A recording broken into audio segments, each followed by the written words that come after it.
त्रिदलं त्रिगुणाकारं त्रिनेत्रं चौत्रियायुधं त्रिजन्म पाप संहारणम एक बिलपत्रम शिवा अर्पणम। अर्थात 3 गुण 3 नेत्र त्रिशूल धारण करने वाले और जन्मों के पाप को संहार करने वाले हे शिव, आपको त्रिदल बेलपत्र अर्पित करता हूँ या करती हूँ।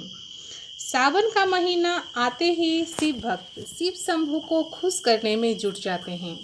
शिव जी पर गंगा जल चढ़ाने के साथ साथ बेलपत्र भी चढ़ाया जाता है। तो आज मैं इस वीडियो में आपको बेलपत्र तोड़ने और चढ़ाने की विधि बताऊंगी, जिससे इन नियमों का पालन करके आप अपनी आराधना को शिव जी तक पहुंचा सकते हैं और उनकी कृपा प्राप्त कर सकते हैं। बेलपत्र को संस्कृत भाषा में बेलपत्र कहा जाता है। यह भगवान शिव को बहुत ही प्रिय है। ऐसी मान्यता है कि बेलपत्र और जल अर्पित करने से भगवान शिव के मस्तिष्क को शीतलता प्राप्त होती है। उनकी पूजा में इसका प्रयोग करने से वे प्रसन्न होते हैं। ये उस समय की बात है जब माँ पार्वती घोर तपस्या में लीन थी, घोर तपस्या कर रही थी भगवान भोलेनाथ को अपने पति के रूप में पाने के लिए। जब माँ पार्वती पुष्प वाटिका जा रही थी पुष्प लाने के लिए, तो रास्ते में भोलेनाथ बेल के वृक्ष के नीचे तपस्या में लीन थे। शिव जी का दर्शन पाकर के माँ पार्वती का हृदय झूम उठा और वे सुध बुध खो बैठी। उनको कुछ समझ में नहीं आ रहा था कि किस प्रकार प्राणनाथ को आराधना करें और किस प्रकार उनकी पूजा करें। बेल के वृक्ष के नीचे बेल के पत्ते गिरे हुए थे। माँ पार्वती ने उसी पत्ते को उठाकर भोलेनाथ को चढ़ा दिया। तभी से शिव जी को चाहे साकार रूप हो या फिर शिवलिंग, उस पर बेलपत्र चढ़ाया जाता है भगवान भोलेनाथ को प्रसन्न करने के लिए। अब आइए दोस्तों बात करते हैं कि बेलपत्र तोड़ने के नियम क्या हैं।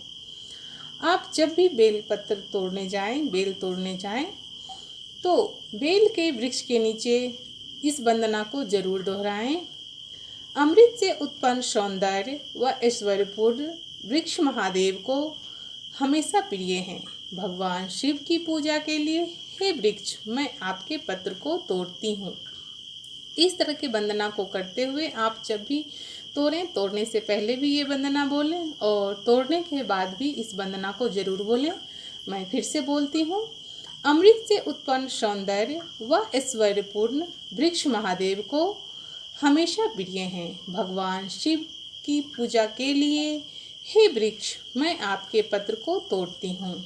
इस वंदना को बोलकर ही आप बेलपत्र तोड़ें। यदि आप ऐसा नहीं बोल पाते हैं तो उनको मन ही मन आप नमन जरूर करें, बेलपत्र तोड़ने से भी पहले और बेलपत्र तोड़ने के बाद भी बेल के वृक्ष को नमन जरूर करें।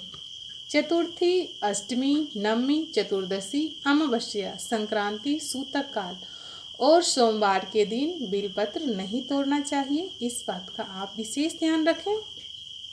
शास्त्रों में बताया गया है कि अगर नया बेलपत्र ना मिल सके तो किसी दूसरे के चढ़ाए गए बेलपत्र को पुनः धोकर चढ़ाया जा सकता है।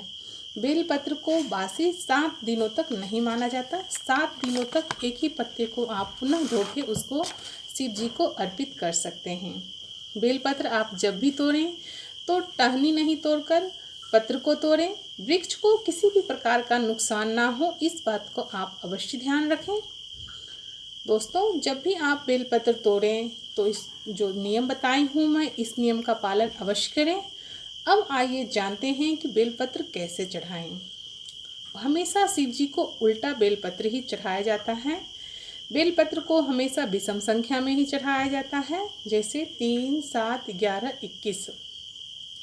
शिवलिंग पर चढ़ाए गए दूसरे को पत्र को अवहेलना नहीं करना चाहिए और उनका अनादर भी नहीं करना चाहिए।